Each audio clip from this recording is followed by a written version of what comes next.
Tonight, we will explore a collection of stories and ancient teachings from the Zen Buddhist tradition. We will look at what happens when we loosen our grip on what we think we know, when we learn to see the people we love with fresh eyes, and when we let ourselves rest in the quiet mystery of simply being alive. Before we begin, feel free to share what time it is and where you are listening from. There is an old teaching that says we are like the ocean. Not the waves on the surface, not the ripples that come and go. We are the ocean itself, vast, patient, and always whole. And yet, so often, we forget. We get caught up in the small waves of our thinking and our worrying, and we mistake those waves for everything there is. Tonight, through tales and quiet reflections, we will discover, gently, that every time we let go of something familiar, something peaceful and wide is already here, waiting for us. There is no effort needed. Just your willingness to listen and to let these words carry you, the way water carries a leaf. So settle in. Let your body soften. Let your breath find its own rhythm. And when you are ready, let us begin this journey together. There is a saying, often shared in the old monasteries, that goes something like this: the fish in the lake does not know it lives in water. It has never known anything else. The water is so close, so constant, so everywhere, that it has become invisible. And so the fish swims through its days believing that what it sees is all there is. In many ways, we are like that fish. We swim through our routines, our habits, our familiar thoughts, and we rarely stop to wonder whether the life we are living is the whole of life, or just a small corner of something much larger. The Buddha once spoke of how rare and precious it is to be born as a human being. He compared it to a blind turtle swimming in a vast ocean, surfacing once every 100 years, and somehow placing its head through a single golden ring floating on the surface. That is how unlikely this life is, he said. That is how precious this moment is.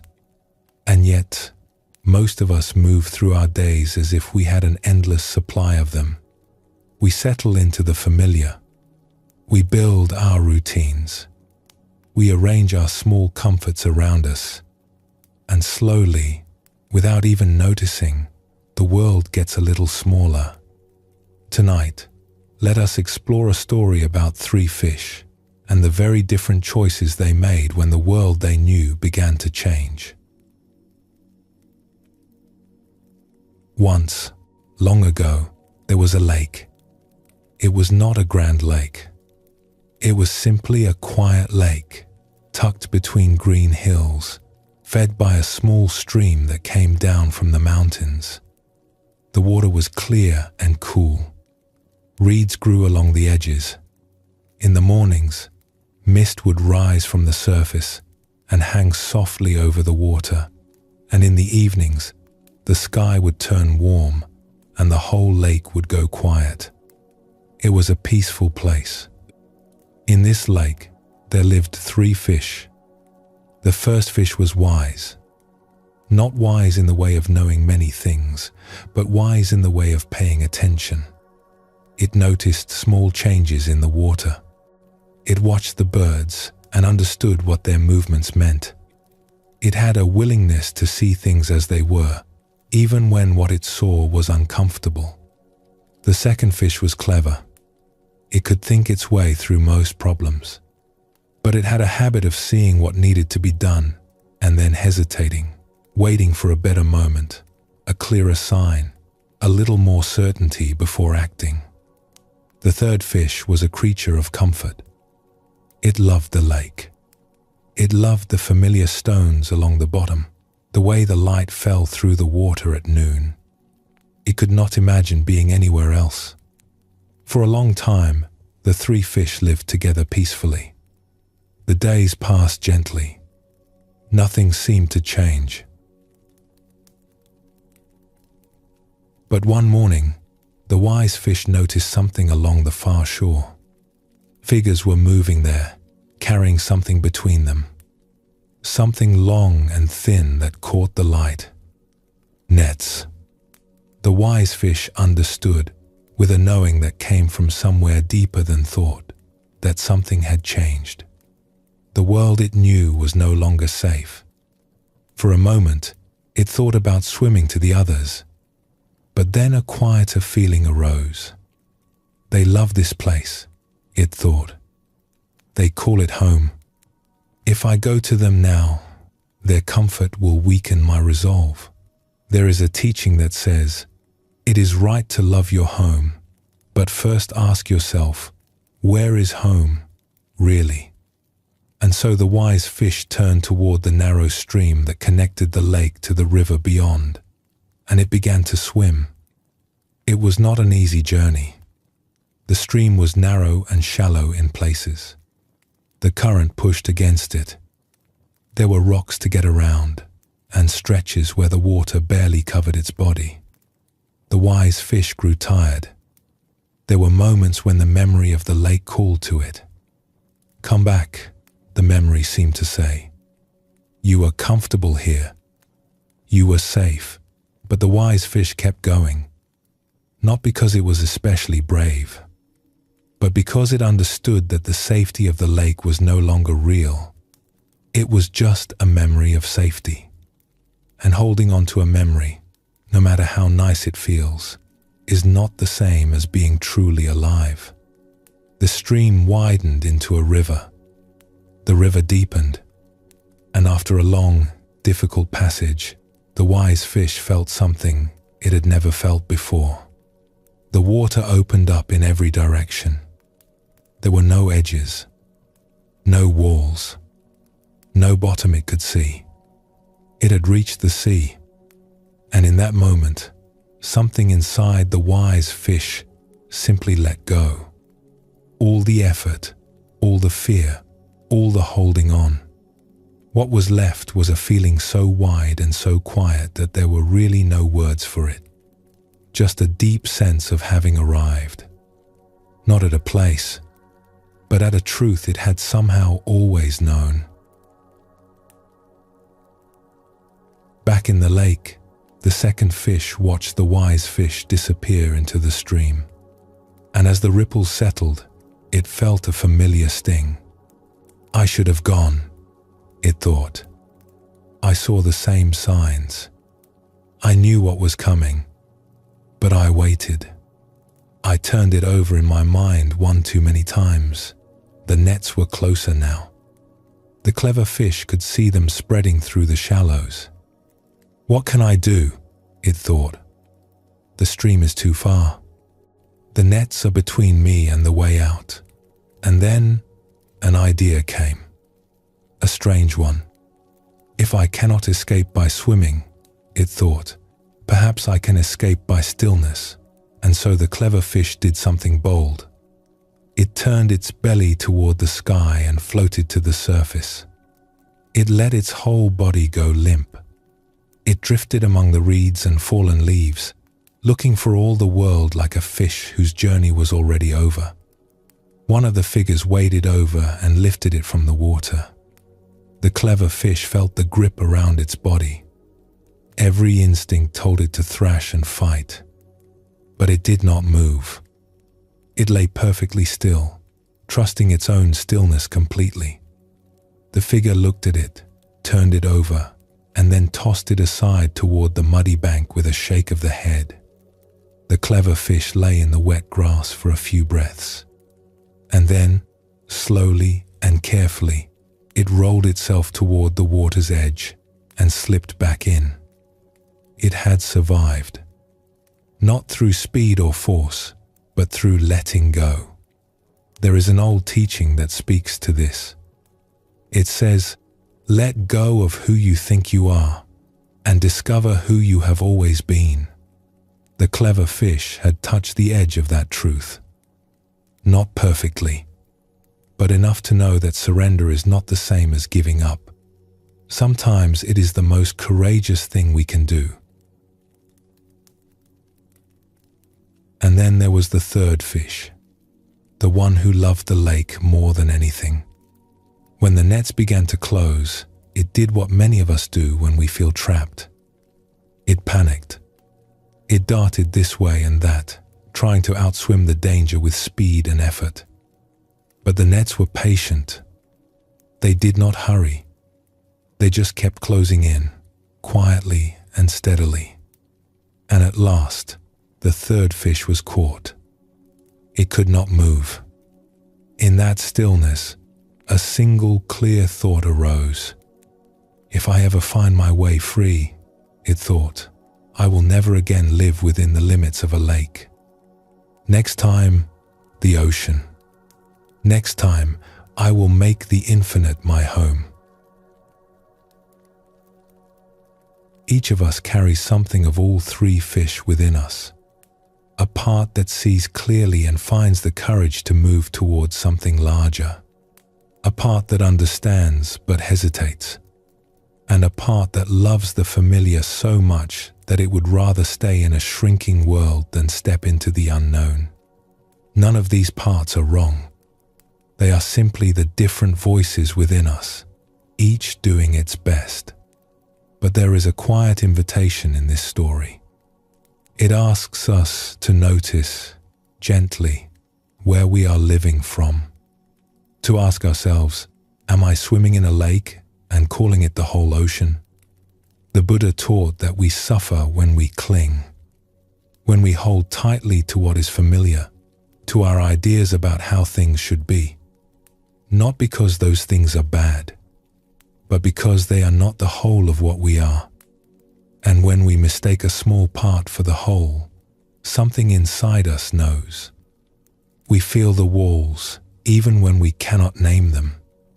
There is a line from the Zen tradition that says, the whole moon and the entire sky are reflected in one dewdrop on the grass.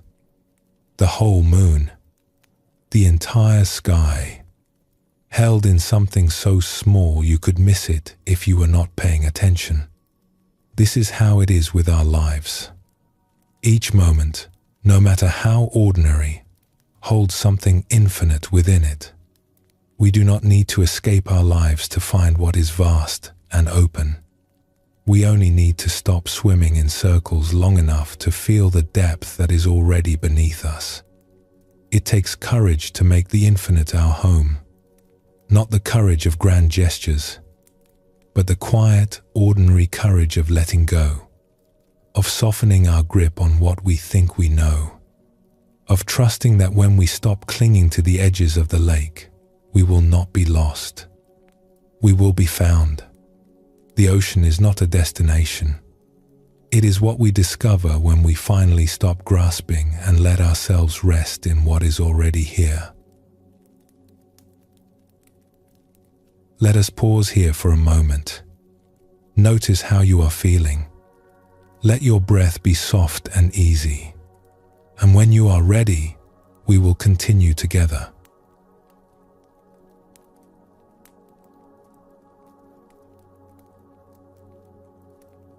So we have been thinking about lakes and oceans, about the courage it takes to let go of what is small and familiar and trust something larger. And there is perhaps no place where this matters more than in how we see the people closest to us. The Buddha said something very simple about this. He said, in the end, only three things matter: how much you loved, how gently you lived, and how gracefully you let go of things not meant for you. How much you loved, not how much you thought about love, not how much you planned for it, or worried about it, or tried to get it right. Just how much you loved. And here is the tender part. Most of us want to love the people in our lives well. We really do. But something gets in the way. Something quiet and persistent that we barely notice. We stop seeing them. Not with our eyes. Our eyes still work fine. But somewhere along the way, we replace the living, breathing person in front of us with a story we have written about them. And then, without realizing it, We start relating to the story instead of the person. Let us explore what this looks like. There is a story about two people who had been together for a long time. They cared about each other. That was never the question. But somewhere over the years, something had gone quiet between them. A kind of distance had crept in so slowly that neither of them noticed it at first. It was just there one day, like a piece of furniture they had stopped seeing. One of them had been doing a lot of inner work, quietly, on their own, reading, reflecting, sitting with difficult feelings they had avoided for years. And slowly, genuinely, they had changed. They were softer now, more open, more willing to listen without defending themselves. But when they came home each evening and sat across from their partner, something strange kept happening. Their partner would respond to them the way they used to be. The old patterns would surface, the familiar tensions, the same careful distance. It was as if there were two of them in the room, the person they actually were, and the older version their partner was still expecting to see. One evening, the one who had changed finally said something about it. They were sitting together after dinner, the house quiet around them. "Can I tell you something?" they said. "Something I have been noticing." "Of course," said their partner. "I feel like you are still talking to the person I was 3 years ago. Like you are waiting for me to react the way I used to. But I am not that person anymore. I have changed. And I think you have not quite noticed." Their partner sat with this for a long time. They did not get defensive. They just sat with it. "I think you might be right," they said finally. "But I do not know how to see you differently. I keep expecting the old version of you. It is like my mind has made a picture of who you are, and I keep looking at the picture instead of looking at you." "Yes," said the one who had changed, gently. "That is exactly what it feels like." There was a silence between them. But it was not the old, uncomfortable kind of silence. It was a new kind, an honest kind. The kind of silence that happens when two people are actually seeing each other, maybe for the first time in a very long while. This is such a common thing between people. It happens in families, between old friends, between parents and children who have grown up but are still being treated as if they were small. We build a picture of someone, and then we hold on to that picture long after the person has changed. And here is what makes it so tender. When we keep treating someone as if they are still the person they used to be, it can actually pull them back into those old patterns. Our expectations become a kind of gravity. We draw the people we love back into shapes they have outgrown, not because we mean to, but because we are not paying close enough attention to who they are right now. It is worth sitting with this for a moment. Think of someone in your life, someone you know well. When you bring them to mind, what comes up? Is it them, right now, as they actually are today? Or is it a collection of moments and memories? Things they said once, ways they behaved years ago, a feeling you have carried about them for so long that it has become invisible, like water to a fish. We do this with almost everyone. We carry these little stories around, and the stories sit between us and the actual person like a kind of fog. We see the fog and think we are seeing them. There is a Zen teaching that says, in the beginner's mind there are many possibilities, but in the expert's mind there are few. We become experts on the people we love. We think we know them so well, and that knowing, that certainty, is exactly what keeps us from seeing them fresh. There is a quieter layer to this, too. It is not just other people we do this with. We do it to ourselves. Think about how many of us carry an old story about who we are. Maybe it is a story about a time we tried something and it did not work out. A job we did not get. A relationship that ended. A moment when we felt we were not enough. And then, because we carry that story, we move through our lives, bracing for it to happen again. We hold back. We play it safe. We do not let ourselves be fully open to this moment, because we are still flinching from a moment that has already passed. There is a story about a person who had once spoken up at an important gathering and been embarrassed by how it went. The words came out wrong. People stared. For years afterwards, every time they were in a room full of people and had something to say, they felt that old tightness rise in their chest. The words would form in their mind, and then the memory would step in front of them, like a guard at a door, and they would stay quiet. It was not that they had nothing to offer. They had a great deal to offer. But the story was louder than the present moment. The echo was louder than the music. The Buddha had a word for this kind of holding. He called it attachment. Not attachment to things, necessarily, but attachment to our ideas about how things are, to our version of the story.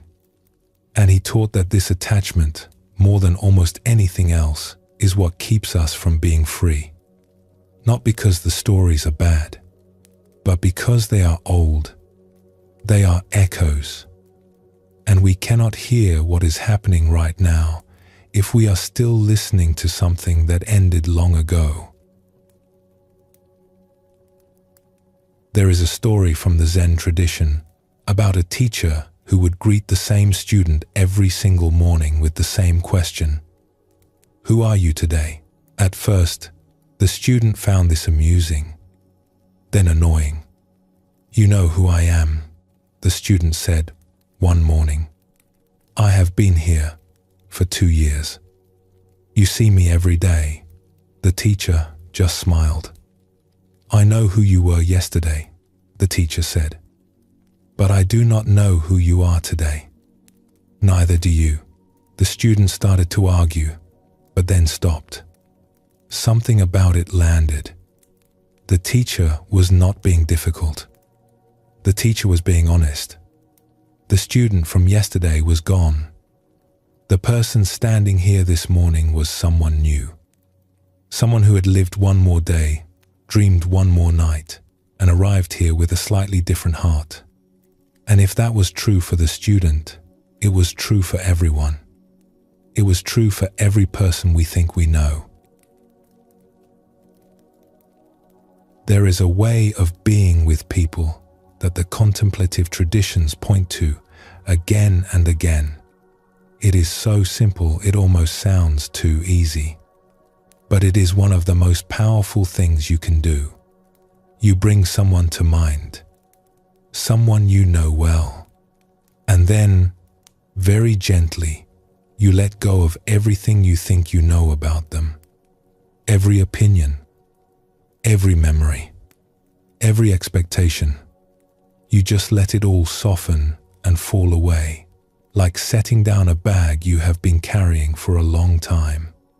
And then you simply hold them in your awareness, not as a character in your story, not as someone who did this or said that, just as a living being. Here, now, as mysterious and unknowable as the ocean. It is a strange thing to do. And when you try it, you might notice something unexpected, a warmth that was not there before, a tenderness, as if, by letting go of your story about them, you have made room for something truer and kinder to take its place. We do not need to understand the people we love. We do not need to figure them out. We just need to keep seeing them, really seeing them, again and again and again. There is a line from an old teaching that goes, "Every being you meet is fighting a battle you know nothing about." Be kind. We cannot know what is happening inside another person. We can only be willing to look. And that willingness, that simple, humble willingness to look without knowing, is perhaps the closest thing to love there is. The same ocean we spoke of earlier, the one the wise fish finally reached, is here too. It is in the space between you and the people you care about. Every time you let go of an old story and really see someone, you are stepping out of the lake and into something boundless. Every time you choose curiosity over certainty, softness over judgment, you are making the infinite your home. Not in some far-off, mystical way, but right here, in your kitchen, in your living room, in the quiet moment when someone you love walks through the door, and instead of reaching for the old familiar story, you simply look at them and let yourself be surprised. Let us pause here for a moment. Let your breath settle. Notice whatever is present. And when you are ready, we will continue together.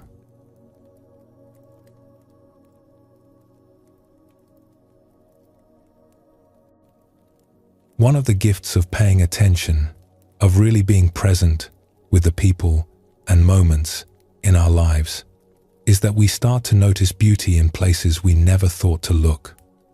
Not the big, obvious kind of beauty. Not sunsets or mountaintops or the things we put on postcards. Something quieter than that.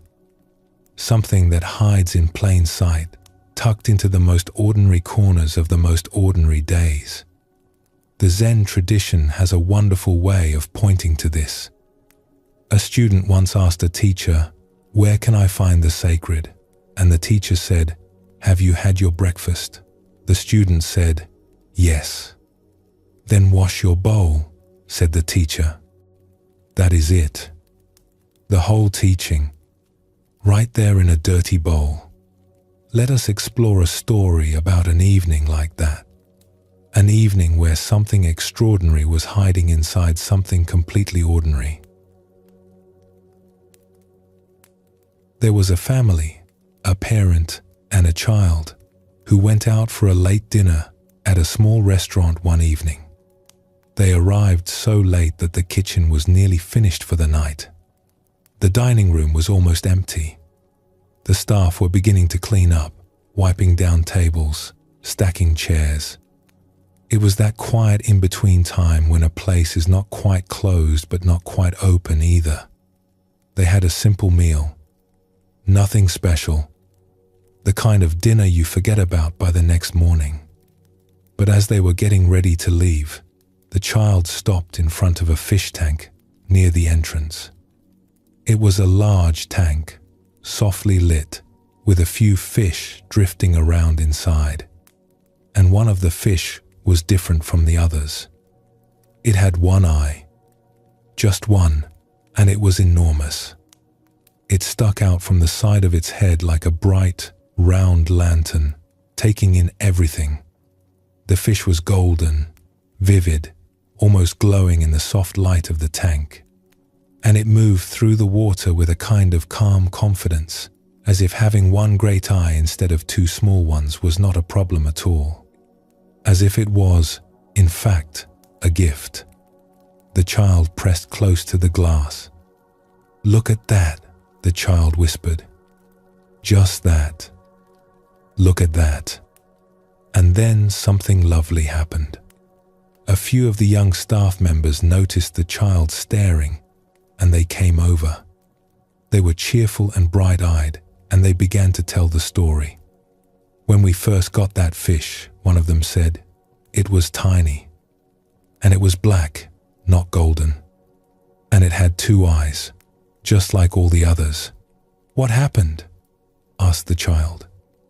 "Well," said another, laughing, "a few days after we put it in the tank, It got into a scrap with one of the bigger fish, and it lost one of its eyes. "Oh no," said the child, pressing closer to the glass. "But wait, said a third, waving a hand. "This is the good part."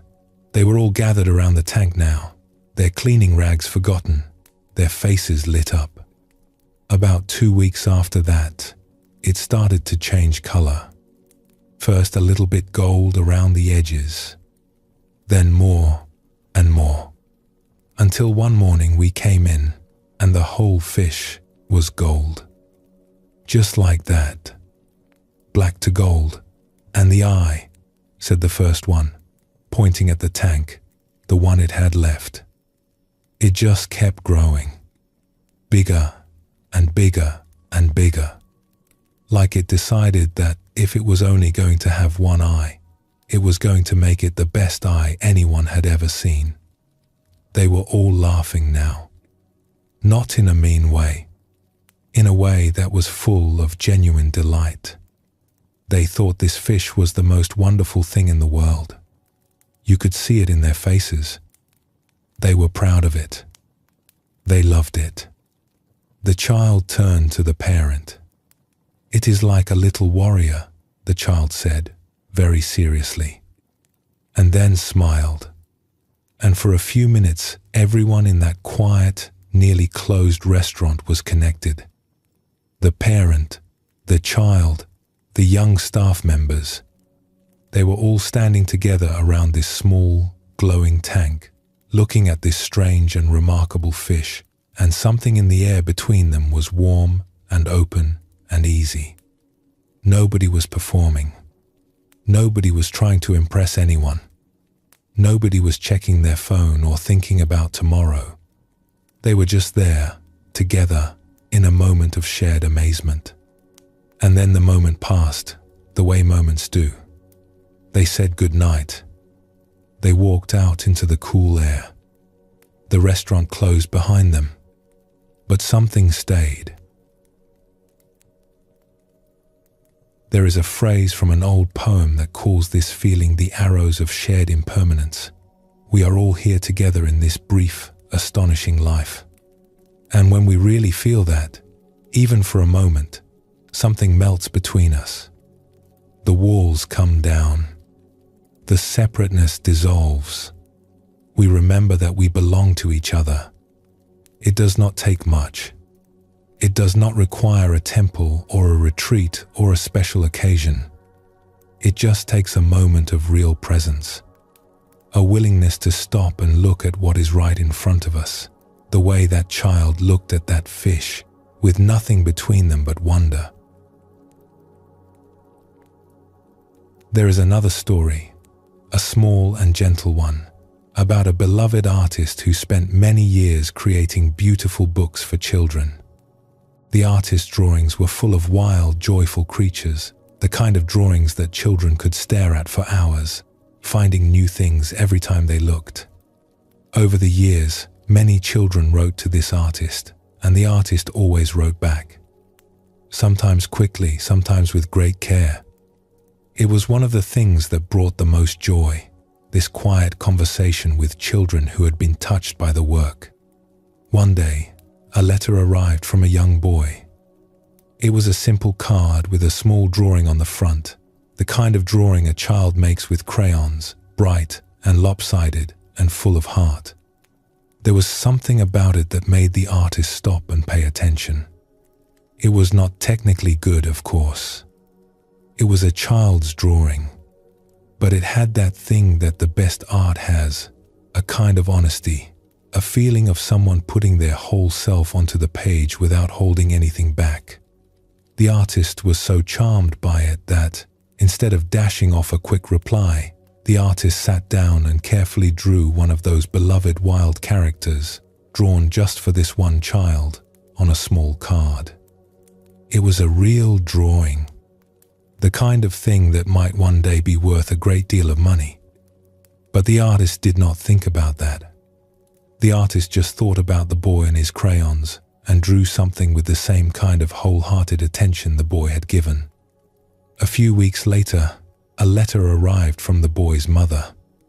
"Thank you so much for your reply," she wrote. "My son loved your card so much that he ate it. He ate it. He did not frame it. He did not save it. He did not understand that it was an original drawing by someone well known. He simply loved it so much that the only thing his small body knew to do was to take it in completely, to make it part of himself." The artist years later called this one of the finest compliments ever received. There is something here about what it means to really receive something, not to analyze it, not to categorize it, not to decide what it is worth or where it belongs, but to simply take it in, fully, the way a child takes in the world, with the whole body, with the whole heart. The Zen tradition calls this beginner's mind. It is the mind that has not yet decided what everything means. The mind that meets the world without a thick layer of opinions and conclusions sitting on top of it. It is not childish. It is childlike. There is a big difference. Most of us, as we get older, gradually lose touch with this. We stop saying wow because we think we already know how things are. We stop being amazed, not because the world has become less amazing, but because we have covered it with so many explanations that we can no longer see it clearly. A teacher once said that every explanation is a little coffin for wonder. Not that explanations are bad. They have their place. But when we explain everything and wonder at nothing, we lose something precious. We lose the aliveness that comes from simply not knowing. Children have not done this yet. When a child says awesome, they mean it. They are reporting something true. And if we listen carefully, we might remember that they are right. It really is awesome. All of it. The rain on the window, the color of an autumn leaf, a strange golden fish with one enormous eye, the sound of laughter between strangers. It is all extraordinary. We have just forgotten how to notice. And the beautiful thing is that this capacity for wonder has not gone anywhere. It is still inside us, the way the sea is still connected to the lake by that quiet stream. We do not need to become children again. We just need to let go, even for a moment, of our insistence that we already know what everything means. The Buddha taught that mindfulness is, at its heart, a kind of remembering. Not remembering the past, but remembering to be present. Remembering to look. Remembering that this moment, this one right here, is not a rehearsal for something more important. This is it. This is the life. And when we do remember, even briefly, something opens up. We feel more alive, more tender, more connected to everything around us. Not because anything has changed, but because we have finally stopped long enough to notice what was always there. The wonder is not something we need to create. It is not something we need to earn or achieve. It is already here, woven into the most ordinary fabric of our days. It is in the sound of rain that we usually talk over, in the face of someone we love that we usually glance past, in the taste of a simple meal that we usually eat without tasting. All we need to do is stop and look and let ourselves be surprised. There is a line, often shared in the Zen tradition, that says, "When you realize nothing is lacking, the whole world belongs to you." Nothing is lacking. Not right now. Not in this breath. The whole world is already here, quietly offering itself. We just have to be willing to receive it. The way a child receives a drawing, completely, with everything they have. Let us pause for a moment here. Notice your breathing. Notice the quiet. And when you feel ready, we will continue together.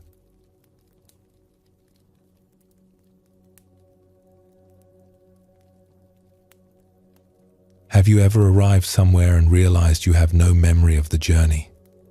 You were walking, or riding, or driving, and your body was doing all the right things, but you were not really there.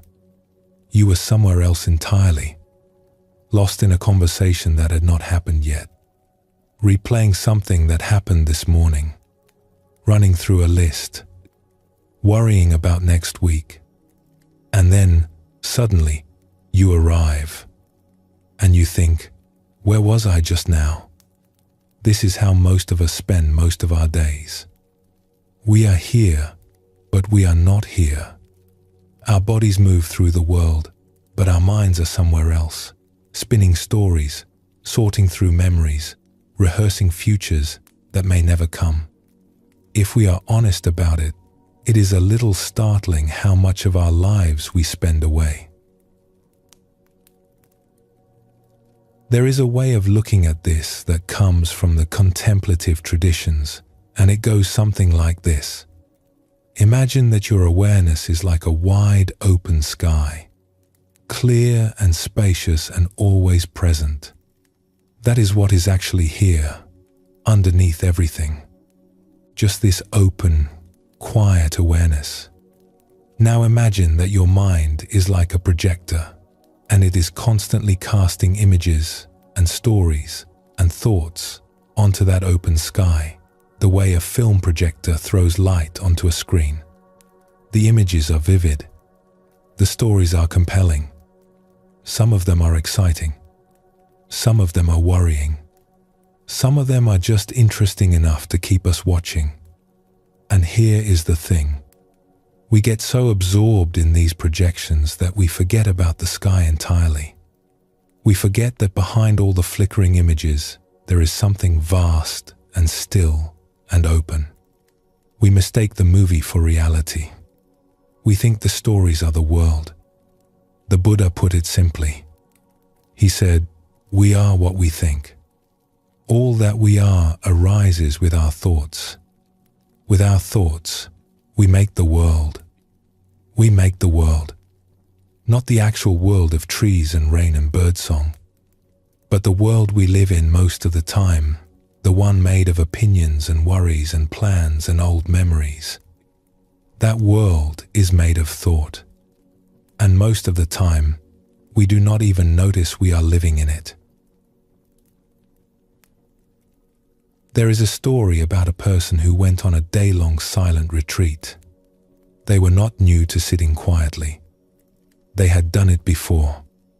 But this particular day, something different was asked of them. The person leading the retreat suggested that, for the entire day, whenever they noticed themselves drifting into thought, they gently let go and come back to whatever was actually happening around them. Not thinking about sounds, but hearing them. Not thinking about how their body felt, but feeling it. Just staying with the direct, living experience of being here. At first, the person did not think much of it. They had an active mind and rather enjoyed their thoughts. During the morning, as they sat in the quiet hall, they noticed all sorts of interesting ideas coming and going. Observations, memories, creative connections. Their mind felt alive and engaged. During a break, they mentioned this to the person leading the retreat.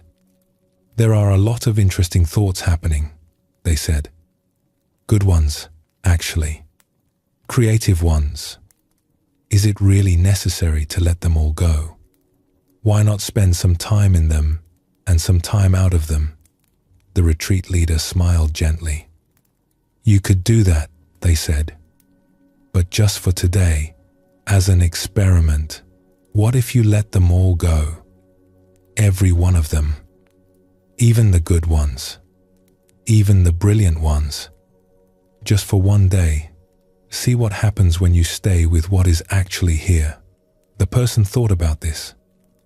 It felt like a big ask, but something about the invitation was curious enough that they decided to try. And so for the rest of the day, every time a thought arose, they noticed it and gently let it go. Every time their mind started spinning a story or an analysis or a plan, they softened their attention and came back to the breath, or the sounds in the room, or the feeling of their feet on the floor. By the afternoon, something had shifted. The quality of the day had changed. Sounds seemed clearer.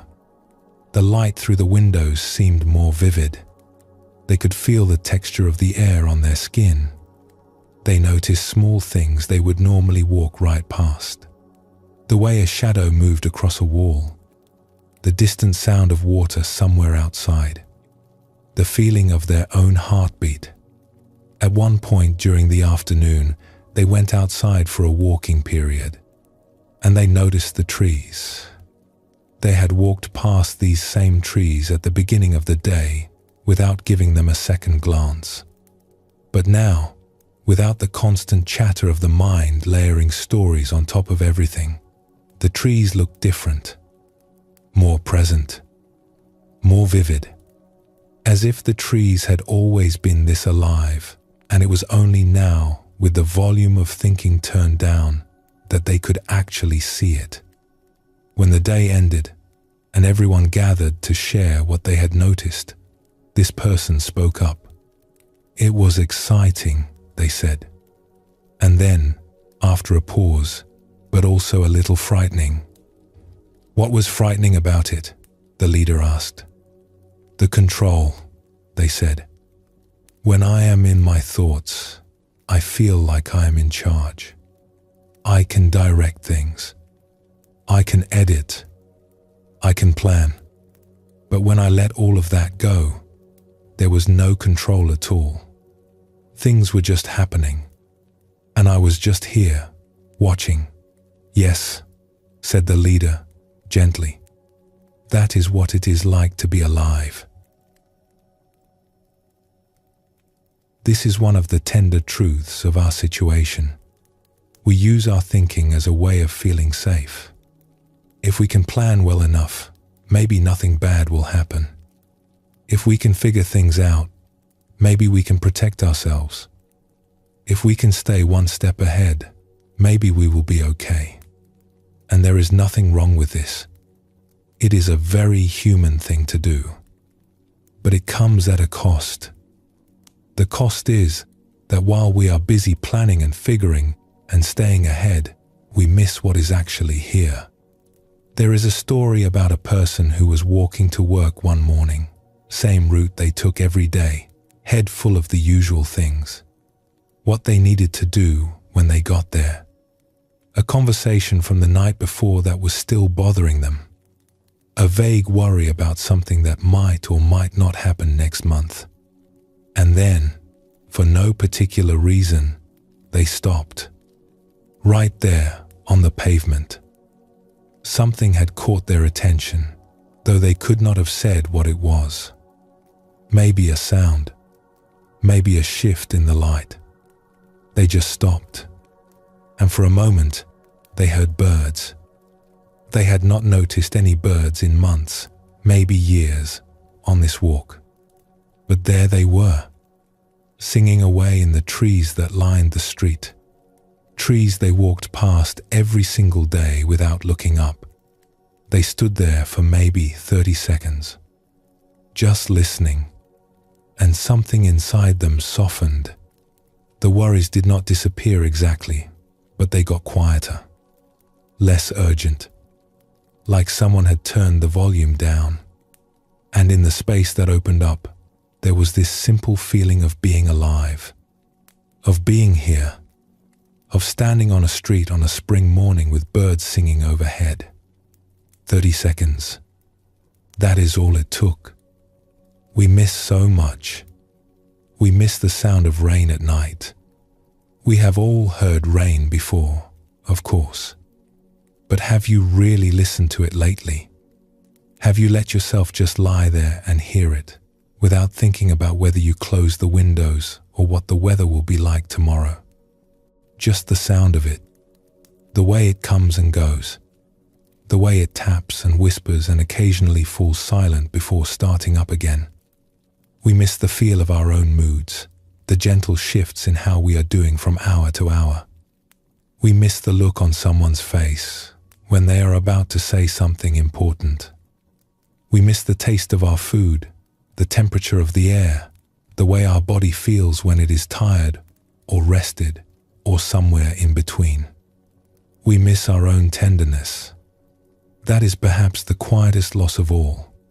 Underneath all the thinking and planning, there is a part of us that is incredibly soft and open and alive.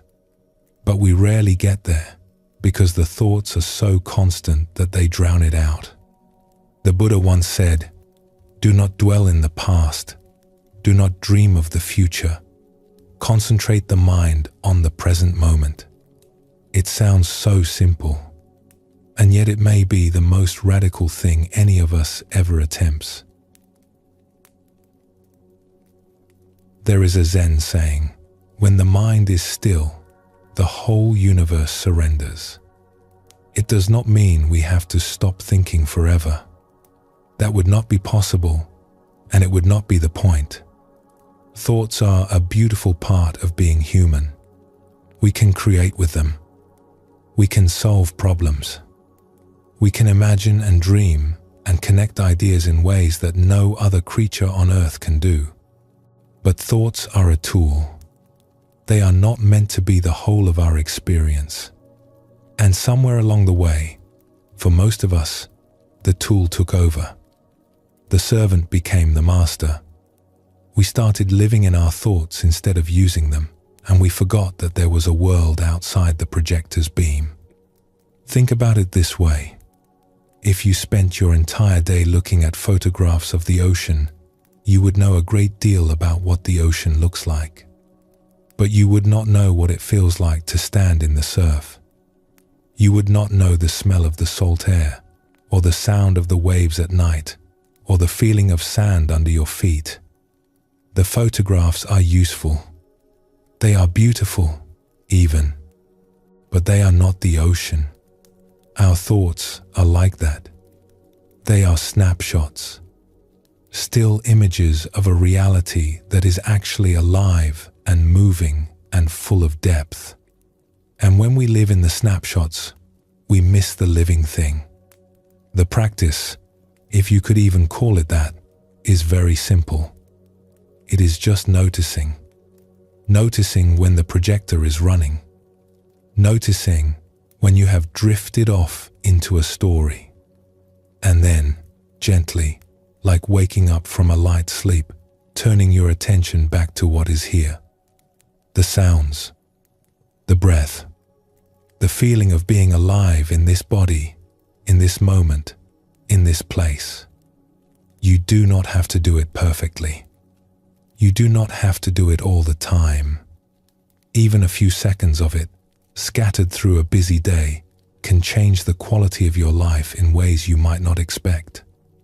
Because what you find when you step out of the movie even briefly is that the sky is still there.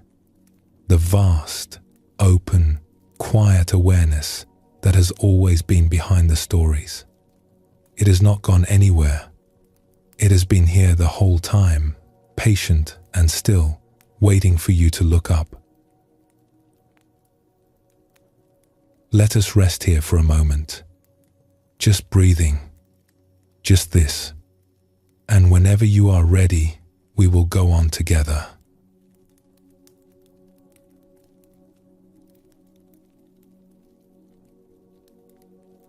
There is an old story, one of the most famous in the Zen tradition, about a scholar who traveled a great distance to visit a well-known teacher. The scholar was a person of considerable learning, many years of study, many books read, many lectures given. By the time they arrived at the teacher's small house at the edge of a forest, they had been traveling for days and were eager to show what they knew. The teacher welcomed the scholar warmly and invited them to sit down. "Let me make you some tea," the teacher said. While the water heated, the scholar began to talk. They talked about the texts they had studied, the philosophies they had mastered, the insights they had gained through years of careful thought. They spoke at length and with great confidence, filling the small room with words and ideas. The teacher listened, nodding from time to time, and then began to pour the tea. The scholar kept talking. The teacher kept pouring. The cup filled. The tea reached the brim. And still, the teacher kept pouring. Tea spilled over the edge, across the table, onto the floor. "Stop," said the scholar, startled. "The cup is full. It cannot hold any more."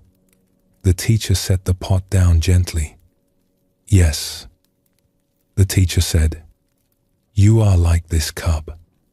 You are so full of what you already know that there is no room for anything new. If you want to learn something here, you must first empty your cup." This is such a simple teaching, and yet it is one of the hardest things to do. We spend our whole lives filling our cups. We collect opinions and beliefs and explanations. We gather facts. We form views about how the world works, who people are, what life means. And over time, all of this knowing becomes very dense and very heavy. It becomes the ground we stand on, the walls of the house we live in. And here is the gentle difficulty. The more we know, or think we know, the less room there is for surprise, for wonder, for the kind of fresh, open encounter with life that we were talking about earlier, the encounter that children have so naturally and that most of us gradually lose. The Zen tradition has a phrase for the alternative. They call it beginner's mind. It is the mind that approaches each moment as if for the first time. The mind that does not already know what is going to happen, what someone is going to say, what this experience is going to feel like. It is open and curious and a little bit humble. And it is not just a nice idea. It is actually the doorway to something quite freeing. Let us explore another story. There was a person who was very good at their work.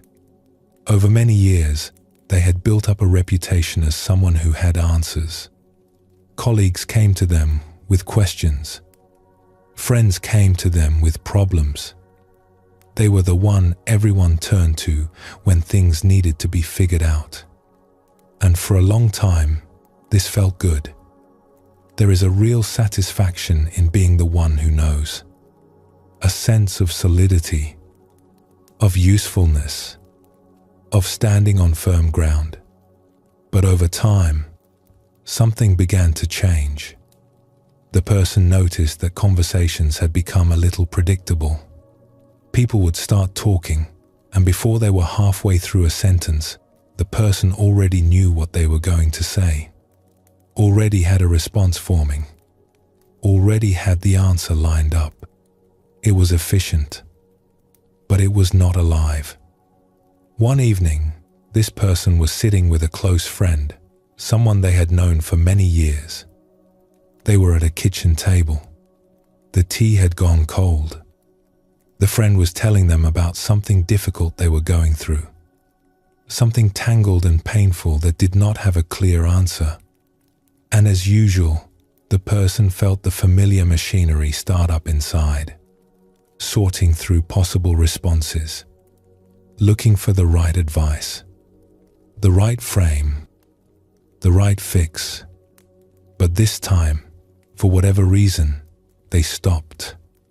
Something in them just gave up trying to be helpful in the usual way. They did not offer an answer. They did not suggest a book or a strategy or a different way of looking at it. They just sat there with their cold tea and their friend and the silence. "I do not know what to say," they said after a long pause.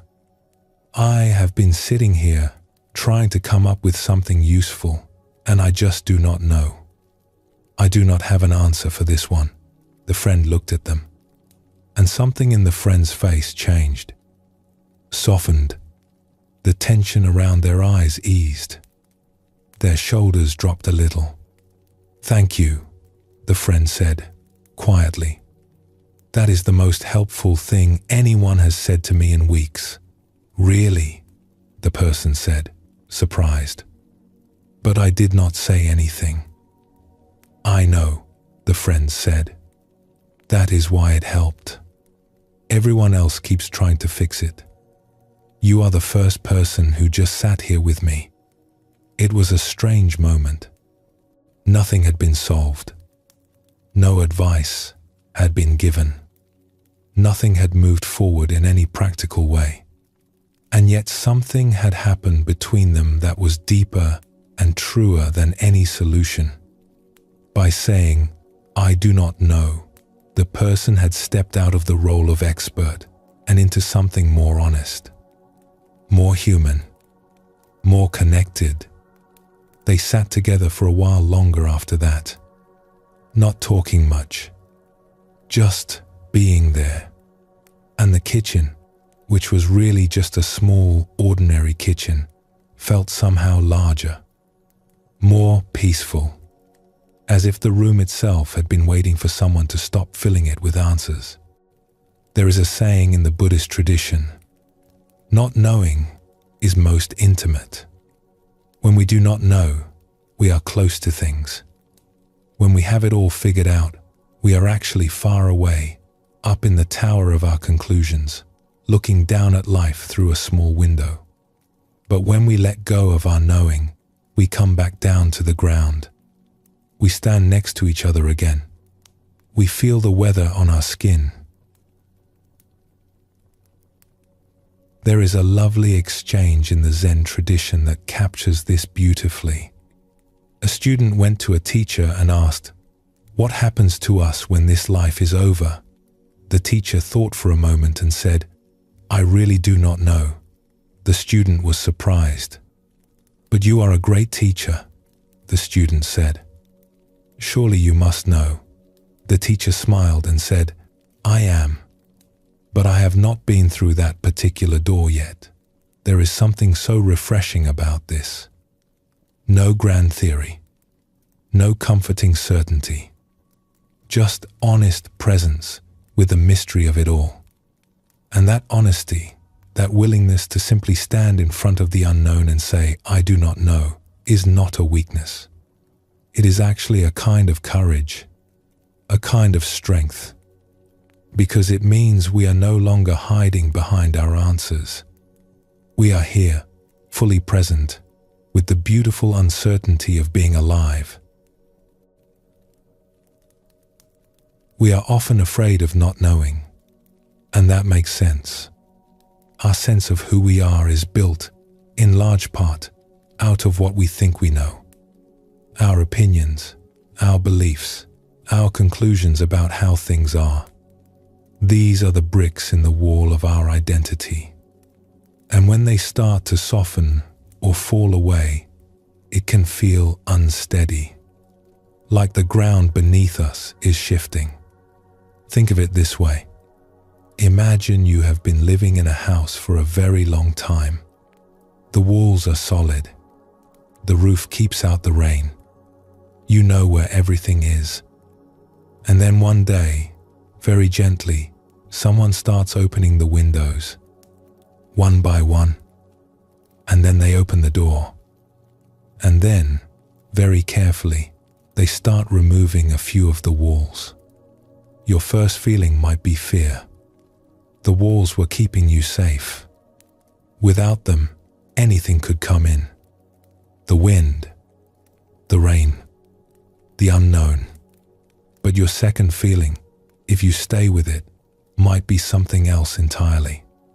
Because now you can see the sky. Now you can feel the breeze. Now the bird you have been hearing through the wall is right there, sitting on a branch, close enough to touch. The house was protecting you, yes, but it was also keeping you from the world. What the contemplative traditions keep pointing to, very gently and very patiently, is that what we find when the walls come down is not emptiness, not chaos, not nothing. What we find is space. Space to breathe. Space to see things we could not see before. Space for wonder to come back in, like sunlight through an open window. The Buddha spoke often about emptiness, and in his teaching it was never something cold or frightening. It was more like the emptiness of a bowl that is ready to receive, or the emptiness of a clear sky, which is not empty at all, but full of light and air and possibility. When we empty our cup, even a little, we make room. Room for this moment to be what it actually is, rather than what we have already decided it should be. Room for the people in our lives to surprise us. Room for life itself to come through in its full, mysterious richness. There is a gentleness to this that is worth noticing. We do not have to throw away everything we know. We do not have to pretend we have no experience or no understanding. We simply hold it all a little more lightly, like a bird sitting in an open hand rather than a closed fist. The bird is still there. We can still feel it, but it is free to move, free to fly away if it needs to, free to come back. That is what not knowing feels like, when we really let ourselves settle into it. It is not confusion. It is not ignorance. It is a kind of openness, a willingness to say, I am here. I do not have all the answers, and that is perfectly fine. In fact, it might be the most honest and the most alive we have ever been. There is a line from the Zen tradition that says, in the beginner's mind, there are many possibilities. In the expert's mind, there are few. Tonight, perhaps, we can all be beginners. Just for a little while. We can set down what we know, the way we might set down a heavy bag at the end of a long walk. Not throwing it away, just letting it rest beside us while we catch our breath and look around at where we actually are. And what we might find, in that open and unhurried looking, is that the world is far more interesting than any of our ideas about it. And that the not knowing, which we were so afraid of, is actually the gentlest and most welcoming place we have ever been. Let us rest here for a moment, just breathing, nowhere to go, nothing to figure out. And when you are ready, we will continue together.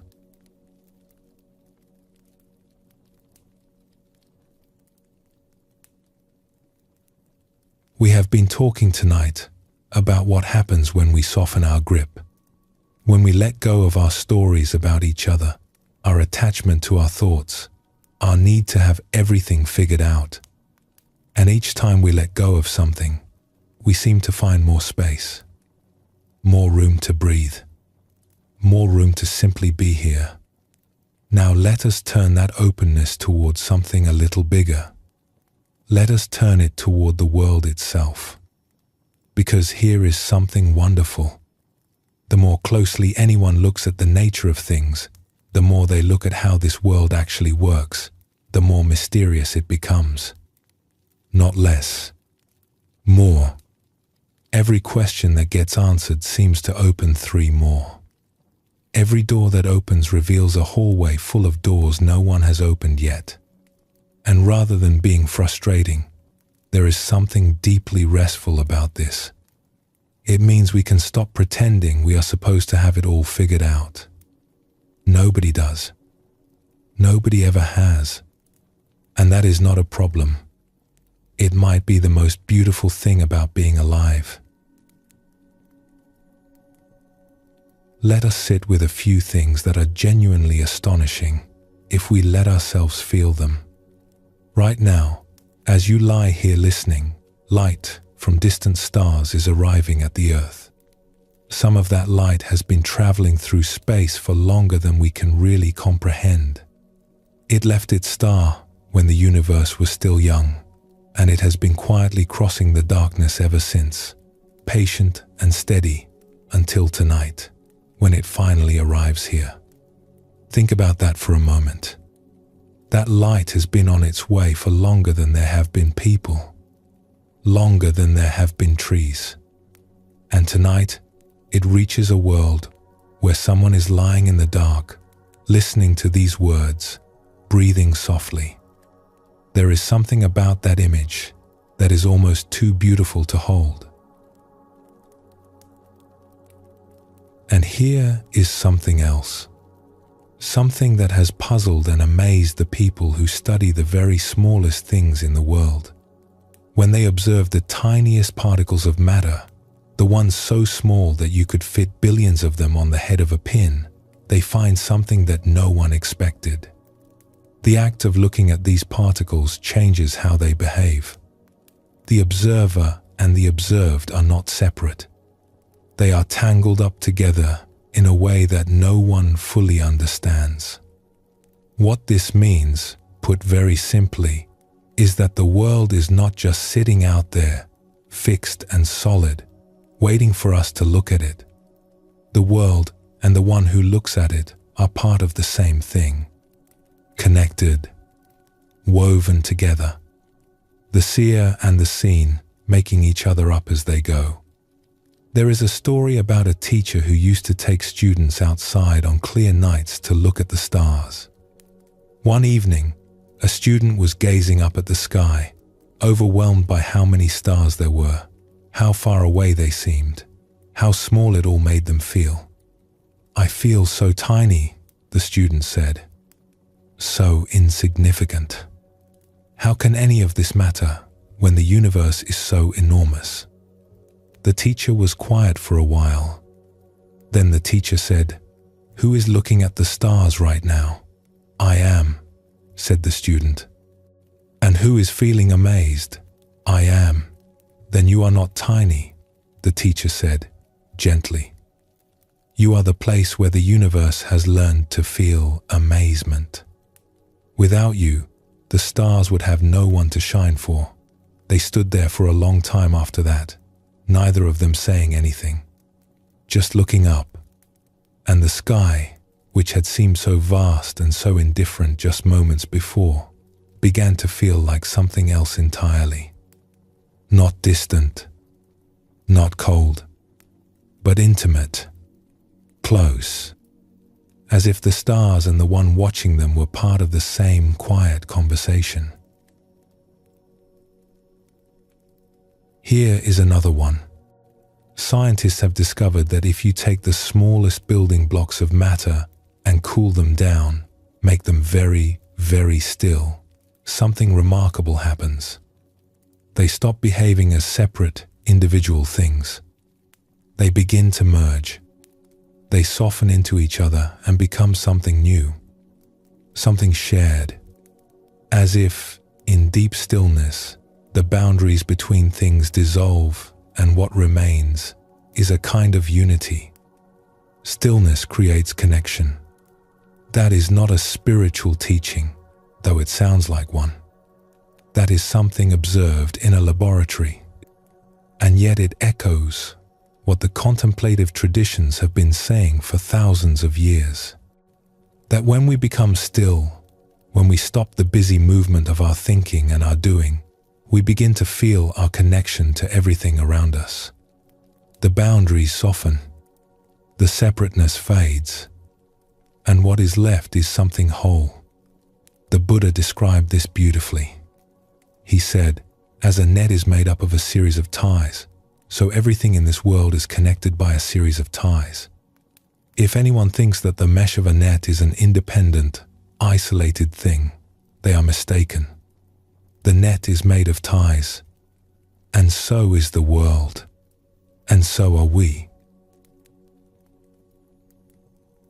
There is one more thing worth sitting with. For a very long time, the people who study the universe have known that something does not quite add up. When they measure how much matter should be present to hold the galaxies in their shapes, to keep the stars turning in their slow, enormous circles, they find that most of it is missing. Not a small amount. The vast majority of what must be there, what has to be there for any of this to work, is something we cannot see, cannot touch, cannot measure, cannot detect with any instrument we have built so far. It is called dark matter, and it makes up most of the universe, most of everything, and we have no idea what it is. There is something strangely comforting about that. The universe, in its infinite wisdom, is mostly made of something we cannot understand. The ground we stand on, the stars we see, the bodies we live in, all of this is just a small fraction of what is actually here. The rest is mystery. Pure, quiet, beautiful mystery. And rather than feeling lost in that, there is a way of resting in it, of letting it hold us, the way the ocean holds the fish. We do not need to understand the ocean to swim in it. We do not need to understand the mystery to live in it. We just need to stop insisting that we should. A teacher once drew a small circle on a board. "This is what we know," the teacher said. Then the teacher gestured to everything outside the circle, the whole room, the sky beyond it, the world beyond that. "And this is what we do not know." Then the teacher said something that stayed with the students for a long time. The more the circle grows, the more it touches the unknown. So the more you learn, the more you realize how much there is that you will never understand. Knowledge does not shrink the mystery. It makes the mystery bigger, and this is not cause for despair. It is cause for wonder. It means the world will never run out of things to astonish us. It means there will always be more to discover, more to feel, more to be quietly amazed by. No matter how long we live, no matter how much we learn, the mystery will always be larger than we are. And we can rest in that. We can let it hold us like warm water. We can float in it. There is a kind of poetry in questions that have no answers. Not the frustrating kind, the kind that keeps you up at night, but the other kind, the kind that makes you quiet, the kind that opens something up inside you rather than closing it down. When did smoke first learn to rise? Where do rivers think they are going? What does the rain remember? How does a seed know which way is up? What do the roots of trees say to each other in the dark? Where do birds go when the sky turns grey? You can feel what happens when you sit with questions like these. The mind reaches for an answer, and then, when no answer comes, something else takes its place. A kind of quiet, a kind of softness. The machinery of figuring things out slows down, and in the gap, there is just this gentle feeling of being alive in a world that is far stranger and more wonderful than we usually allow ourselves to notice. This is what the contemplative traditions mean when they talk about resting in the mystery, not trying to solve it, not being frustrated by it, just letting it hold us, the way music holds us, when we stop trying to understand it and simply listen. There is a teaching that comes from a book about the natural world. And it says something that has stayed with many people who have heard it. It says that over billions of years, the universe has slowly developed the capacity to look at itself. That through the long, patient unfolding of life, through all the countless forms it has taken, the universe has gradually created beings who can turn around and say, "Oh, look at this. We are that. You and I. We are the part of the universe that can appreciate what is happening. We are the ocean, becoming aware of its own waves." Think about what that means, gently, without trying to fully grasp it. You do not have to understand it. You just have to feel it. Right now, in this moment, the universe is listening to itself. Through your ears, through your awareness, through whatever it is inside you that can hear these words and feel something in response. You are not watching the universe from the outside, the way you might watch a film. You are part of it. You are it, looking at itself, feeling itself, wondering about itself. Every moment of wonder you have ever experienced, every time you have looked at the night sky, or been moved by music, or felt your heart open in the presence of someone you love, that was the universe appreciating itself. Through you. That is not a small thing. That is an astonishing thing. And you do not have to do anything to earn it. It is simply what you are. The Zen tradition has a way of pointing to this that is, as always, very simple. A teacher once said, "Sitting quietly, doing nothing, spring comes, and the grass grows by itself." We do not make the grass grow. We do not make the stars move. We do not make our own hearts beat. Something is doing all of this, and it has been doing it for a very long time, with extraordinary patience and care and creativity. And our part in it, our small and beautiful part, is simply to be here, to notice, to wonder, to appreciate, not to figure it out, just to be present with it. And when we do that, when we let go of our need to explain and just allow ourselves to be amazed, something happens. The distance between us and the world gets smaller. The gap closes. We stop feeling like strangers passing through and start feeling like what we actually are, a part of this, a belonging part, a loved part. There is a Zen saying, "You are not a drop in the ocean. You are the entire ocean in a drop." Let that settle. You do not have to understand it. Just let it rest somewhere inside you, like a warm stone placed gently in your palm. Let us rest here. Nowhere to go. Nothing to solve.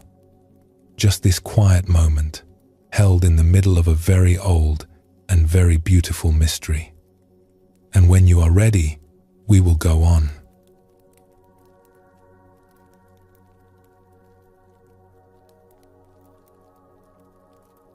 Everything changes. That is one of the simplest and most important things the Buddha ever taught. He did not say it as a warning. He did not say it with sadness. He said it the way you might point out the sky. Just this. Look, everything changes. The seasons turn. The light shifts from morning to evening and back again. Our moods come and go like weather. The people we love grow and change, and so do we. Nothing stays the same for long. Not the good things. Not the difficult things. Not even this breath, which is already different from the one before it. And here is the gentle truth at the heart of this teaching. We already know it. Somewhere deep down, We have always known it. But most of the time, we live as if we did not. We hold on. We try to keep things the way they are. We grip tightly to what we love, to what feels safe, to what we understand. And that gripping, kind as its intentions are, is what makes us tired. There is an old saying that goes, "You cannot stop the waves, but you can learn to surf." It is such a simple image, and it captures something about our lives that is hard to put any other way. We cannot stop the waves. We cannot make life hold still. We cannot prevent things from changing, from moving, from being unpredictable and sometimes overwhelming. The waves are going to come whether we want them to or not. But we can change our relationship to them. Most of us, if we are honest, tend to do one of two things with the waves of our experience. Either we try to control them, which is exhausting and never quite works, or we try to avoid them, which means shutting down and going numb. Neither one feels very good. Neither one is very alive. But there is a third way, and it is the way the contemplative traditions have been pointing toward for a very long time. It is the way of staying open, of feeling the waves fully, of letting them move through us, without losing our balance. Not fighting, not running, just being here, with whatever is here, and trusting that we are large enough to hold it. The Buddha described this quality as equanimity. It is a word that sounds formal, but it really just means balance. The ability to stay steady and open, even when things are moving and shifting around us. Not rigid, not tight, but balanced, like a surfer on a board, moving with the water, adjusting, responding, staying upright not through force but through a kind of relaxed attention. There is something that happens when we start paying closer attention to our experience, when we really begin to drop beneath the usual layer of thoughts and into the direct feeling of being alive. The world becomes much more vivid. Colors seem brighter. Sounds seem more clear. We feel things more keenly. The warmth of sunlight on our skin, the cool of a breeze, the way our chest tightens when we are nervous, the way it opens when we are at ease. This is not something we are adding. It is what was always there, underneath the busy chatter of the mind. We are simply noticing it for the first time, the way you might notice the stars when the city lights go out. And it can be beautiful, but it can also be a lot. Throughout history, there have been people, creative and sensitive souls, artists and poets and musicians who seem to have lived closer to this raw, unfiltered experience than most. They had access to tremendous aliveness, to a vividness of feeling that most people only glimpse from time to time. And this access gave their work a depth and a beauty that continues to move us. But many of them also found it overwhelming. The waves were powerful, and they did not always know how to stay balanced in the middle of them. They were tossed about by the very aliveness that made their work so extraordinary. This is why the practice of awareness, of mindfulness, matters so much. It is not about dulling the experience. It is not about pulling back from the vividness of life. It is about developing a kind of spaciousness inside ourselves, a calm and caring awareness that can hold it all. The beauty and the difficulty, the joy and the sorrow, the waves and the stillness beneath them. The Zen tradition sometimes calls this big mind. Not big as in clever or impressive, big as in spacious, room enough for everything. And here is what we discover when we do learn to ride the waves, even a little. We discover that we are not separate from each other. This is one of the most consistent findings of anyone who has ever sat quietly for long enough. The boundaries we draw between ourselves and the world, between ourselves and other people, between the inside and the outside, begin to soften. We start to sense that we are part of something woven together, something interconnected in ways we usually cannot see but can sometimes feel. The Buddha spoke about this often. He taught that nothing exists entirely on its own. Everything arises in relationship to everything else. A flower depends on the rain, the sun, the soil, the bee. A feeling depends on what came before it and what comes after. A thought depends on every thought that preceded it. We are not isolated beings moving through a world of separate things. We are a web. We are a net. We are part of each other. Let us explore a story about this. There was a person who worked with families during times of great transition, times when someone they loved was preparing to leave this world. It was quiet, tender work, and it brought this person close to some of the most honest moments a family can share. One day, this person was sitting with the grown children of an elderly man. The family had gathered from different places, and they were spending these days close to their father, taking turns sitting with him, holding his hand, telling him stories from when they were small.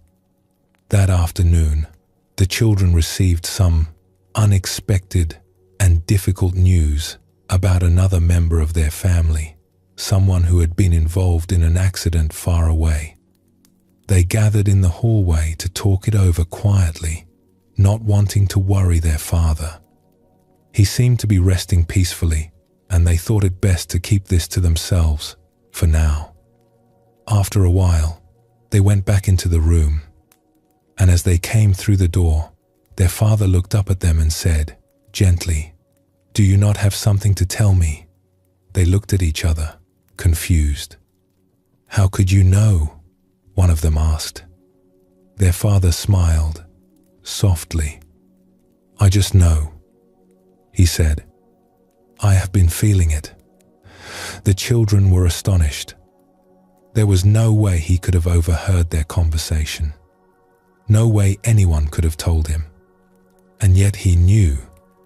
What happened next was very quiet and very beautiful. The father called each of his children to his side, one by one. He spoke a few words to each of them. Simple words. Words of love and gratitude and encouragement. The kind of things a person saves for when they matter most. And then he rested his head back and closed his eyes, and the room went very still. The person who witnessed this said later that it changed the way they understood connection. That in those final, open moments, the boundaries between people seemed to thin until they were almost transparent.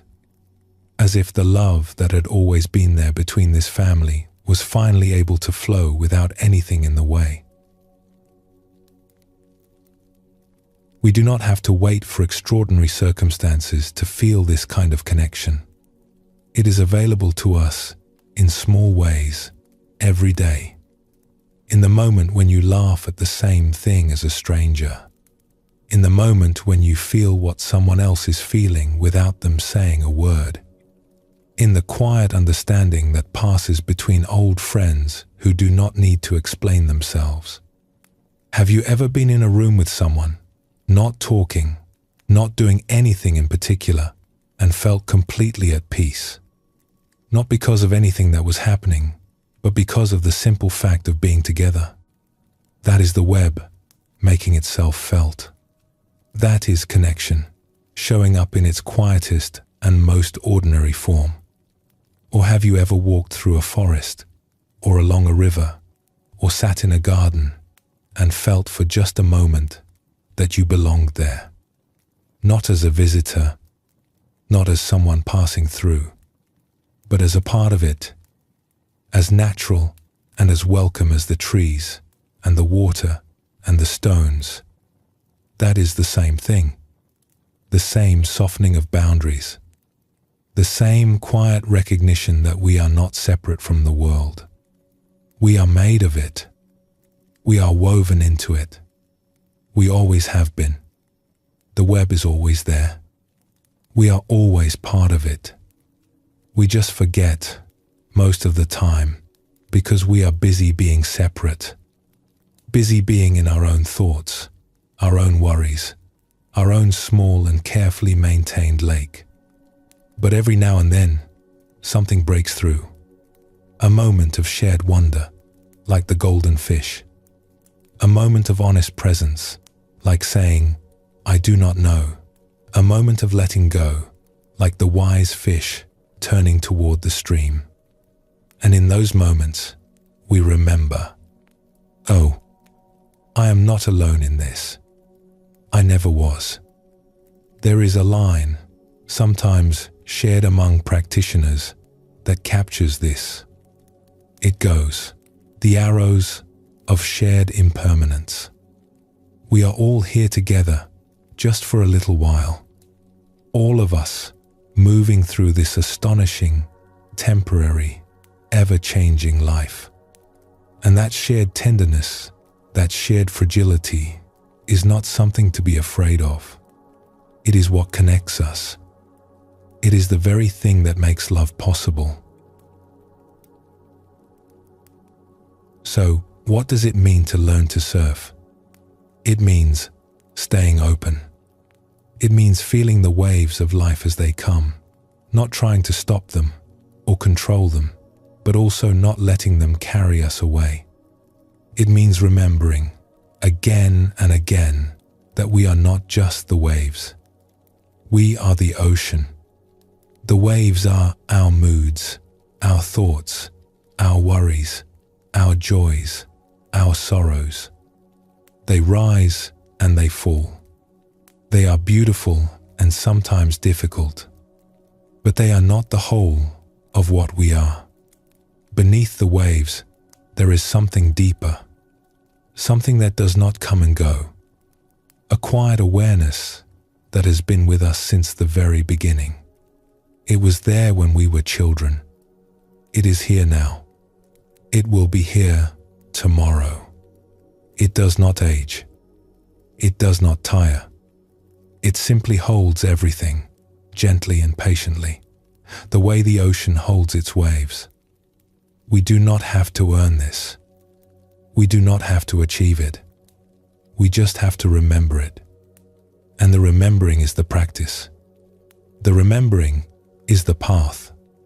The Buddha said, "Peace comes from within. Do not seek it without. It has always been here. Right here, in the deepest part of you, quiet, steady, and endlessly wide." Let us pause, feel whatever is here. Let it be exactly as it is. And when you are ready, we will come together for the last part of our journey.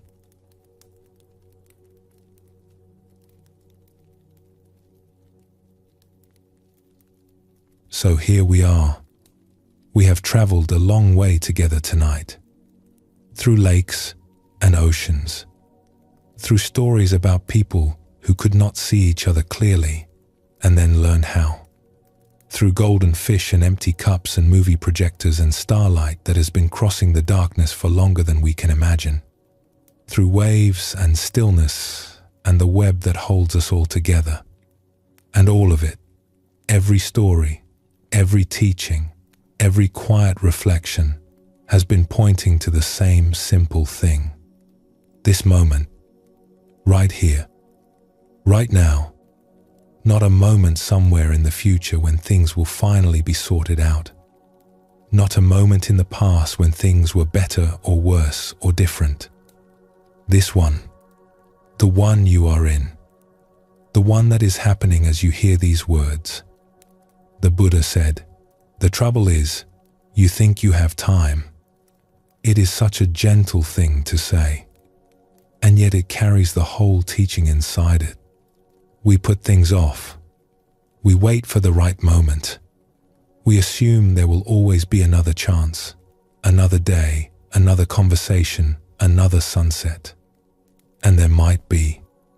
But the only one we can be sure of is this one. Let us explore one more story tonight. There was a person who had a dog. Not a particularly special dog as far as dogs go. A friendly, happy creature with warm eyes and a tail that never stopped moving.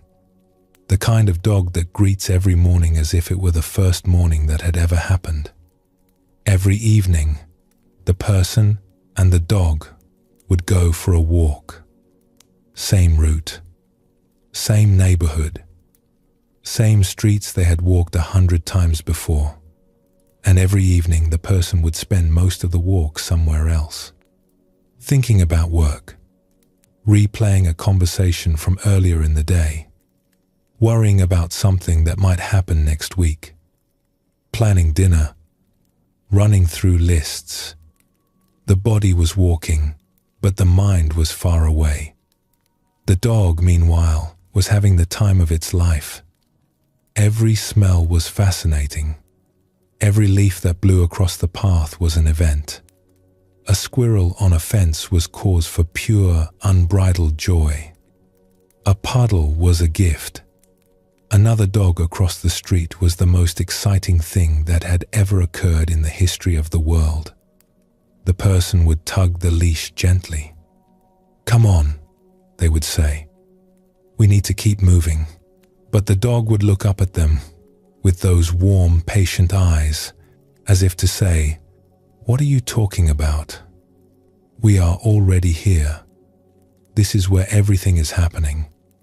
Right here. Right now. Can you not smell it?" One evening, something shifted. The person had been having a particularly busy week. Their mind was especially loud, especially crowded, especially far from where their feet were actually walking. And then, without any particular reason, they stopped. The dog stopped too, looked up, wagged its tail once, slowly, as if to say, "Oh good, you are back." And the person stood there on the pavement and, for the first time in what felt like a very long time, actually looked around. The sky was doing something extraordinary. The clouds had caught the last of the light and were glowing in shades they did not have names for.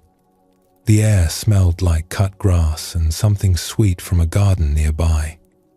A bird was singing from a rooftop, clear and unhurried. It had all been here the whole time. Every evening, on every walk. This beauty, this vividness, this ordinary, breathtaking aliveness. It had been here, and they had been somewhere else. The dog leaned against their leg. "You have been trying to tell me this the whole time, haven't you?" the person said. The dog wagged its tail. There is something that animals seem to understand that we have to keep relearning.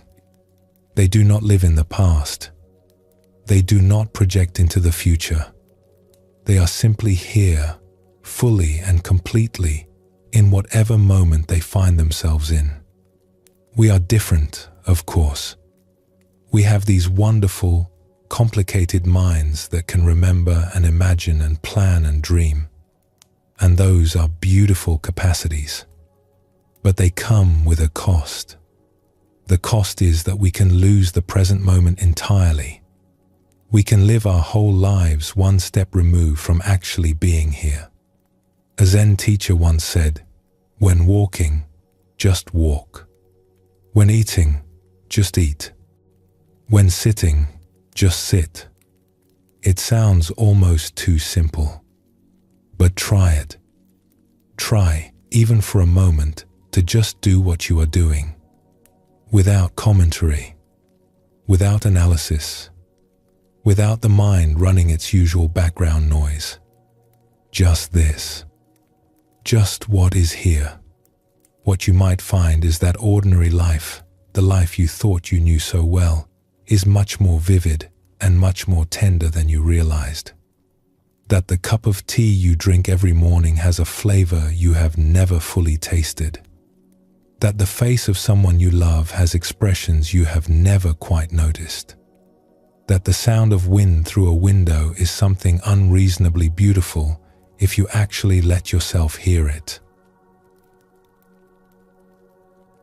There is a verse, very old, that has been shared among travelers and seekers for centuries.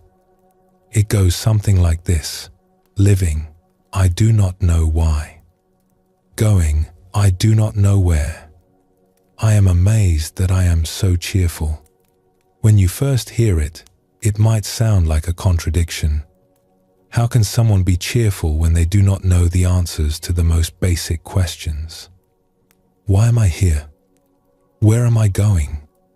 What is the meaning of all this? But the more you sit with it, the more you realize that the cheerfulness does not come in spite of the not knowing. It comes because of it. When we stop insisting that we need to understand everything before we can enjoy it, something wonderful happens. We relax. The weight of all that figuring out, all that trying to make sense of things, all that effortful searching for meaning, it lifts. And what is left is just this. Just life. Just being here. And it turns out that being here, really being here, without needing it to be anything other than what it is enough. More than enough. It is extraordinary. That is the freedom the Buddhist path keeps pointing toward. Not freedom from life. Freedom to live it. To really live it. To taste it and feel it and see it and let it touch us, without the constant filter of our thinking and our worrying and our planning getting in the way. There is a story about a person who was always busy. Not unhappy, exactly. Just always moving. Always on the way to the next thing. The morning was for getting ready for the day. The day was for getting through the work. The evening was for preparing for tomorrow. Everything was a bridge to something else. Nothing was ever just itself. One morning, this person woke up earlier than usual. Not on purpose. They just woke up, and the house was quiet, and the light was still grey and soft. They lay there for a moment, and instead of reaching for their phone or starting to think about the day ahead, they just stayed still. And they noticed the light, how it was coming through the curtains in these soft, pale stripes, how it moved slowly across the ceiling as the minutes passed, how it changed color gradually from grey to gold as the sun came up. They had lived in this room for years. This same light had been doing this same thing every morning, and they had never seen it. Not once. They got up and went to the kitchen, made tea, and instead of drinking it while reading the news or checking messages, they just sat at the table and held the warm cup in their hands, felt the heat of it, smelled it, took a sip and actually tasted it. It was just tea. Just ordinary tea in an ordinary cup on an ordinary morning. But something about the way they were paying attention made it feel like a gift. Like the morning itself was offering something, and for once, they were actually there to receive it. Later, they told a friend about it. "I had the strangest experience this morning," they said. "I just sat and drank tea. That is all. And it was one of the most peaceful moments I have had in years." The friend laughed gently. "Maybe the peace was always there," the friend said. "Maybe you were just too busy to drink it. There is a teaching in the Zen tradition, that the whole of enlightenment can be found in a cup of tea. It sounds like a riddle, but it is not. It is simply saying, if you can be fully here for one sip of tea, you can be fully here for anything. And being fully here is all there is. Let us sit with this for a moment, not as an idea, but as something we can feel. Right now, wherever you are, your body is breathing. You did not have to ask it to. You did not have to plan it or figure it out. It is just happening. Your heart is beating. Again, all on its own. Quietly, steadily, faithfully. It has been doing this your entire life without asking for anything in return. The air around you is a certain temperature. There are sounds, near and far. Maybe the hum of something electrical. Maybe rain. Maybe silence. Maybe the sound of your own breathing, which is perhaps the most intimate sound there is. All of this is here. All of it is happening. Not somewhere else. Not in the future. Right now. And it is not waiting for you to appreciate it. But it does become sweeter when you do. The way a meal becomes more nourishing when you actually taste it. The way music becomes more beautiful when you actually listen. There is a story about a teacher who was known for being remarkably content. Not in a showy way, just quietly, deeply at ease with things as they were.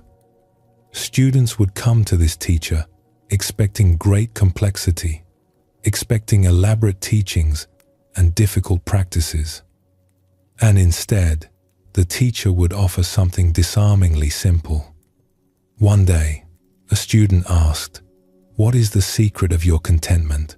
The teacher said, "When I eat, I eat. When I sleep, I sleep." The student frowned. "But everyone does that." "No," said the teacher, gently.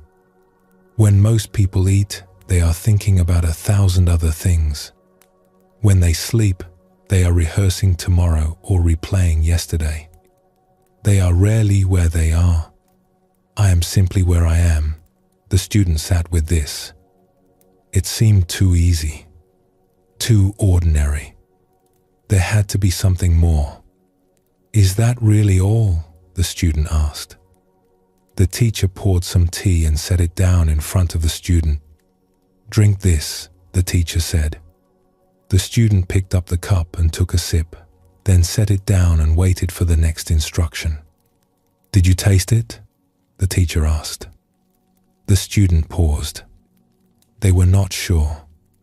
They had been so focused on waiting for the teaching that they had barely noticed the tea at all.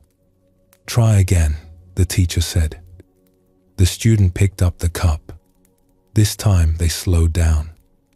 They felt the warmth of it in their hands. They noticed the smell rising up from the surface. They took a sip and let it sit on their tongue for a moment before swallowing. "That is the teaching," the teacher said, smiling. "That is everything. Be where you are. The rest takes care of itself." It sounds so simple, and in a way it is. But it is also the work of a lifetime. Not because it is difficult, but because we forget. We forget, and we drift away, and then we remember, and we come back.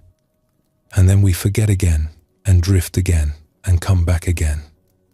Over and over and over. And that is fine. That is the practice. Not perfection. Just returning. Again and again, with patience and kindness, coming back to where we already are. There is one more small story, a very simple one. There was an old gardener who had tended the same garden for many, many years. The garden was nothing grand, just a small patch behind a modest house, with vegetables and herbs and a few flowers along the edges. Nothing anyone would travel to see. One day, a visitor came by and noticed the gardener kneeling in the soil, very carefully planting a small seedling. The gardener was working slowly, almost tenderly, as if the seedling was something precious. "That is a very young tree," the visitor said. "It will take many years before it gives any fruit. Why plant it now?" The gardener looked up and smiled. "Someone planted the tree I sit under," the gardener said. "I am just doing the same. But you may not be here to see it grow," the visitor said. The gardener pressed the soil gently around the base of the seedling. "That is all right," the gardener said. "I am not planting it for me. I am planting it for the planting." There was something in the way the gardener said this. Something so settled and so peaceful. The visitor stood there for a while, watching the old hands work the soil, and felt something inside them go quiet. That is what it looks like when someone is truly here. Not doing things for what they will lead to.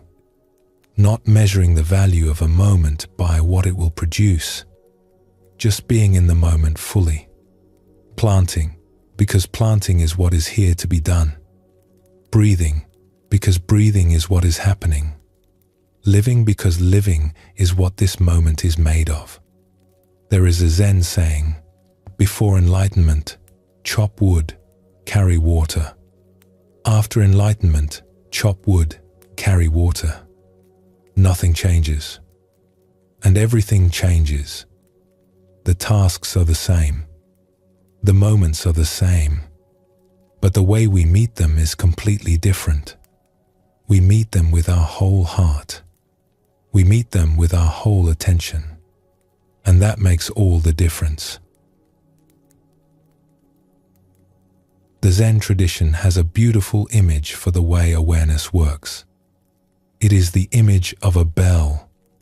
When a bell is struck, the sound goes out, clear and bright. And then, slowly, it fades. The silence comes back. And then the bell is struck again, and the sound goes out again. Our awareness is like that. We wake up to this moment, clear and bright. And then the thoughts come back in, and the sound fades, and we drift off again. And then something calls us back. A sound, a feeling, a breath, and we wake up again. Each time we come back, it is fresh. Each time we notice that we are here, actually here, it is like hearing the bell for the first time. It does not matter how many times we have drifted away. What matters is that we keep coming back, that we keep hearing the bell, that we keep saying yes to this moment, whatever it holds. The Buddha's last words to his students were very simple. He said, "Be a lamp unto yourselves. Work out your own way with diligence." He did not say, "Figure it all out."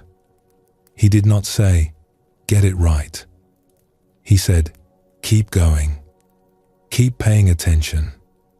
Keep coming back." And so that is what we do. We keep coming back to the breath, to the body, to the sound of rain or wind or silence, to the feeling of being alive, right here, right now, in the middle of this vast and beautiful and mysterious life. We do not need to go anywhere else. We do not need to become anyone else. We do not need to wait for something better to come along. Everything we have been looking for is already here. It has always been here. Quietly, patiently, waiting for us to notice. Like starlight that has been traveling toward us for billions of years, finally arriving. Like an ocean that has always been connected to our small lake by a quiet stream. And so, as we come to the end of this part of our journey together, let us rest in something very simple. You have been listening tonight. That is all. Just listening. And yet that listening, that quiet willingness to be here and receive, is itself a kind of practice. You did not have to work for it. You did not have to earn it. You simply showed up, and you stayed, and you let these words and stories wash over you the way the tide washes over stones on a shore. There is a teaching that says the whole path can be summed up in a single word: awareness. Not a special kind of awareness. Not the awareness of someone who has spent decades in a monastery. Just the ordinary, quiet awareness that is here right now, in this room, in this breath, in the soft hum of being alive. It is the awareness that notices the weight of your body resting where it rests. The awareness that hears the silence between sounds. The awareness that knows, without being told, when something is beautiful. You have always had this. It was there when you were very young, before you had words for anything, before you knew what things were called or how they were supposed to work. It was there in the way you looked at the world with wide open eyes, taking everything in without sorting it or judging it or filing it away. It has never left you. It has only been covered over, layer by layer, by all the thoughts and worries and busy plans that life asks of us. But underneath all of that, it is still here, clear and quiet and endlessly patient, waiting. And the lovely thing, the truly lovely thing, is that it does not ask anything of you in return.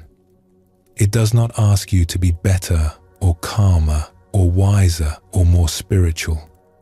It does not ask you to sit in any particular way or think any particular thoughts. It simply asks you to notice that it is here. That is all. Just to notice. And tonight, you have been noticing, perhaps without even realizing it. In the moments between stories, in the small silences between words, something inside you has been quietly opening. Like a flower that opens not because anyone told it to, but because the light was there, and the warmth was there, and the time was right. The Buddha once said, "You yourself, as much as anybody in the entire universe, deserve your love and affection." So as you lie here, wherever you are, let that settle. You are not a project to be completed. You are not a problem to be solved. You are a living being, breathing softly in the middle of a vast and tender night, and that is more than enough. That has always been more than enough. The ocean does not try to be the ocean. It simply is. And so are you. Let us rest here for a moment. There is no hurry. Just this breath. Just this quiet. And when you are ready, we will say good night.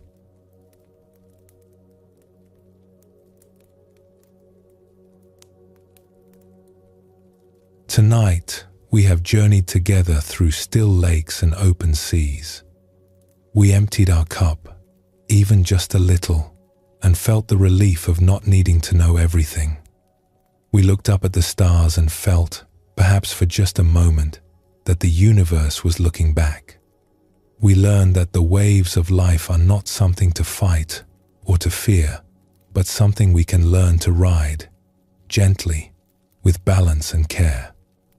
And we arrived here, at this breath, at this moment, at the quiet discovery that everything we have been searching for has been right here all along. You do not need to hold on to any of this. Let it settle where it needs to settle. Let it go where it needs to go. Like a leaf on moving water, it will find its way. Thank you for being here tonight, for listening, for being open, for being willing to rest in the mystery, even for just a little while. Sleep well, and thank you for joining us here at Sleepy Monk.